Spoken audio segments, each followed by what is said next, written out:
ഒരിക്കൽ പരിശുദ്ധ റസൂലിൻ്റെ മുമ്പിൽ വന്നുകൊണ്ടൊരാൾ പറഞ്ഞു, ദൈവദൂതരെ, ഞാൻ 2-3 പെൺകുട്ടികളെ കുഴിച്ചു മൂടി കൊന്നവനാണ്. ഒടുക്കത്തെ കുട്ടിയെയും ഞാൻ കൊന്നു. അത് ഓർക്കുമ്പോൾ എൻ്റെ മനസ്സിൽ നിന്ന് സങ്കടം നിയന്ത്രിക്കാൻ പറ്റുന്നില്ല.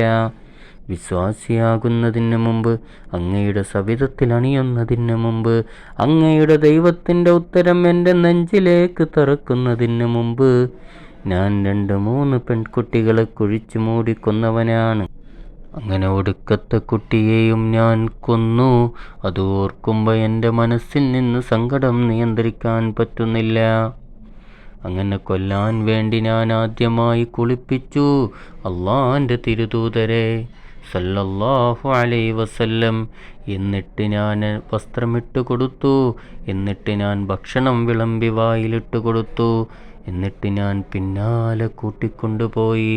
ഞാൻ തന്നെ കുഴി കുഴിക്കുമ്പോൾ, ഞാൻ തൂമ്പ കൊണ്ട് കിളക്കുമ്പോൾ എൻ്റെ താടിയിലേക്ക് മൺതരികൾ വീണപ്പോൾ, ഞാൻ കുഴിച്ചു മൂടപ്പെടുന്ന പെൺകുട്ടി ഓടി വന്ന് വാപ്പാ വാപ്പാ എന്ന് പറഞ്ഞുകൊണ്ട് എൻ്റെ താടിയിൽ നിന്ന് മൺതരികൾ തട്ടിത്തന്നതുപോലും ഞാൻ ഓർക്കുന്നു. റൂഹി പിതാ മുഹമ്മദ് മുസ്തഫ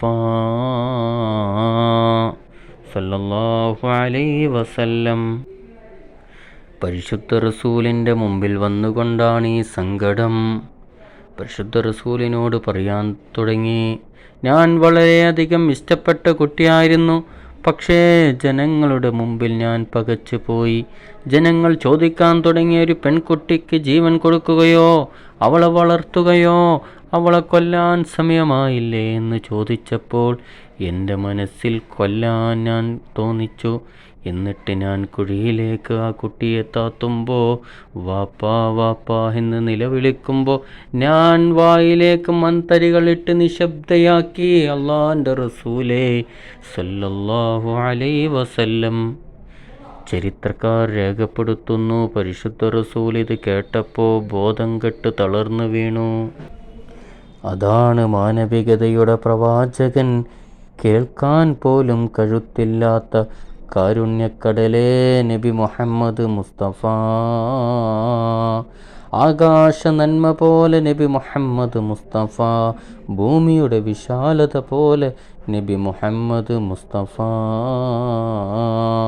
സല്ലല്ലാഹു അലാ മുഹമ്മദ് സല്ലല്ലാഹു അലൈഹി വസല്ലം.